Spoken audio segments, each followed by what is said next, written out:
Chapter 2 The First Muppets. The junior morning show only lasted for a few weeks, but people liked Jim's rat and cowboy puppets. He took them to WRC-TV, a local NBC station. They gave him little puppetry jobs here and there, but could he earn a living doing this? It didn't seem so. After high school, Jim went to the University of Maryland to study art. He hoped to be a commercial artist. He also took a puppetry class. Jim still didn't plan to make a career working with puppets, but in 1955, at the end of his freshman year, he got a huge break. Someone at WRC, probably the program director, but no one can recall for sure, decided to give him his own puppet show. He named it Sam and Friends. It came on for 5 minutes, twice a night, after the news. He earned $5 a show. Sam was a funny-looking bald man with big ears, made of carved plastiline, covered with plastic wood. His friends included a purple skull creature named Yorick. Jim didn't know much about creating a TV show. That was okay.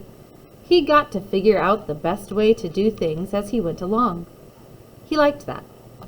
Right away, he decided to get rid of the box-line puppet theater. For live shows, puppets always performed in a small stage. Hand puppeteers could hide in the side and bottom part of the stage to work with their puppets. The marionette puppeteers could work with theirs from above, often hidden behind a drape. But on TV, a boxy stage framed inside a boxy TV screen didn't look very interesting. And on TV, a boxy stage wasn't necessary. The TV screen itself was like a stage. Puppeteers could work outside the range of the TV camera and be hidden from the viewers. So Jim set his puppets free. They did skits in front of the painted backdrops. Sometimes they just danced all around the screen. Jim worked all the puppets. He stayed on his knees and his hands inside the puppets raised up high. Audiences saw just the puppets, which ended at Jim's elbows. But what if he moved the wrong way by mistake? The viewers would see the top of his head. Jim came up with a really smart idea. He put a small TV monitor on the floor in front of him. That way he could see what the camera was showing audiences. Today, almost every puppeteer in television uses this technique. Television required other changes in puppets. In live theater, puppets were made of wood or paper mache. Audiences were far away, so it didn't matter if the puppets' faces didn't move. But on TV, puppets were close up. Kukla and Ollie had cloth faces, so they had more expression. But they had wood or other hard material inside, so they appeared pretty stiff.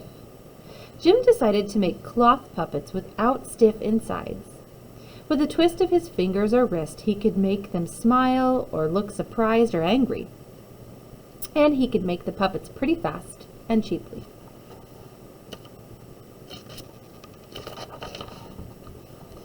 Jim found his mom's rag bag and took out an old nubby turquoise green coat of hers.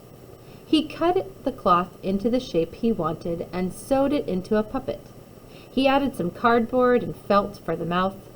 For eyes, he cut a ping pong ball in half. For eyeballs, he drew a black dot with a line through it. Then he glued them on the creature's face. He didn't know it then, but he had just made one of the most famous puppets ever, Kermit the Frog. Only this first Kermit looked kind of like a lizard.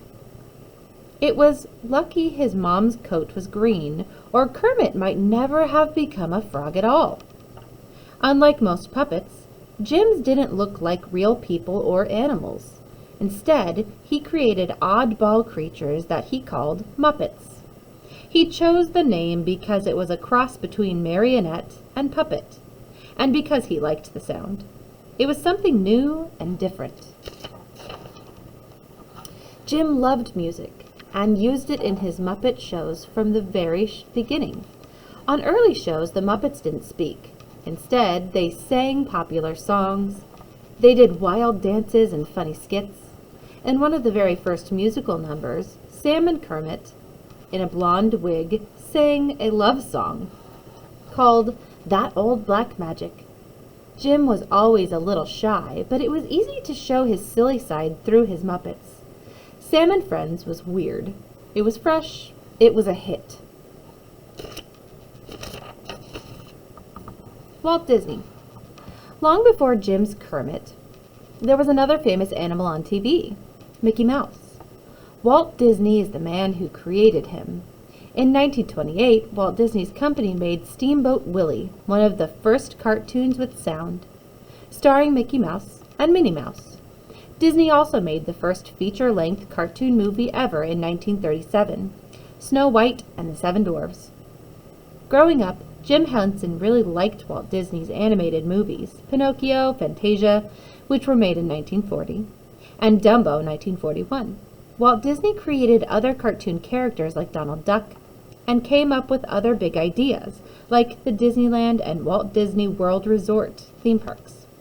Walt Disney was born in 1901 and died in 1966. He won a whopping 26 Academy Awards during his long career. In 2004, the Jim Henson Company made a deal with the Walt Disney Company, transferring rights of the Muppets. It's the end of Chapter 2. You can click on Chapter 3 next.